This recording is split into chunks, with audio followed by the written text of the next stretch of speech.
ദൈവതിരുനാമത്തിന് മഹത്വമുണ്ടായിരിക്കട്ടെ. ശൂനോയോ നോമ്പ് 8-ാം ദിവസം. സംഖ്യാപുസ്തകം 17-ാം അധ്യായം 8-ാം വാക്യത്തിൽ അഹറോന്റെ തളിർത്ത വടിയെക്കുറിച്ച് പറയുന്നുണ്ട്. വരണ്ട ഒരു വടി ദൈവത്തിന്റെ ശക്തിയാൽ തളിർക്കുകയും പൂക്കുകയും ഫലം കായ്ക്കുകയും ചെയ്തു. മനുഷ്യന്റെ കാഴ്ചയിൽ അസാധ്യമായത് ദൈവത്തിന്റെ കൃപയാൽ സാധ്യമായി. പരിശുദ്ധ ദൈവമാതാവിന്റെ ജീവിതവുമായി ബന്ധപ്പെടുത്തി ഇത് നോക്കുമ്പോൾ വരണ്ട വടിയിൽ ജീവൻ പ്രത്യക്ഷപ്പെട്ടതുപോലെ കന്യകയായ മറിയത്തിൽ ദൈവത്തിന്റെ അത്ഭുതകരമായ രക്ഷാപദ്ധതി പൂർത്തിയായി. അവളുടെ ഉദരത്തിൽ നിന്ന് ലോകത്തിന്റെ രക്ഷകനായ ക്രിസ്തു ജനിച്ചു. ദൈവം തിരഞ്ഞെടുക്കുന്ന ജീവിതത്തിൽ അവിടുത്തെ കൃപ പ്രവർത്തിക്കുമ്പോൾ അസാധ്യമായി തോന്നുന്നതും അനുഗ്രഹമായി മാറുന്നു. മറിയം സ്വന്തം കഴിവിൽ ആശ്രയിച്ചല്ല ദൈവത്തിന്റെ വിളി സ്വീകരിച്ചത്.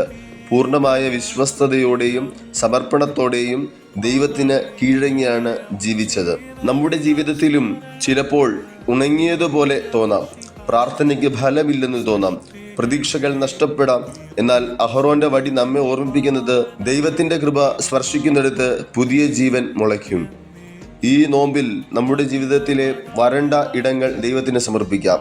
പരിശുദ്ധ ദൈവമാതാവിനെ പോലെ വിശ്വാസത്തിലും സമർപ്പണത്തിലും ഉറച്ചു നിൽക്കാം.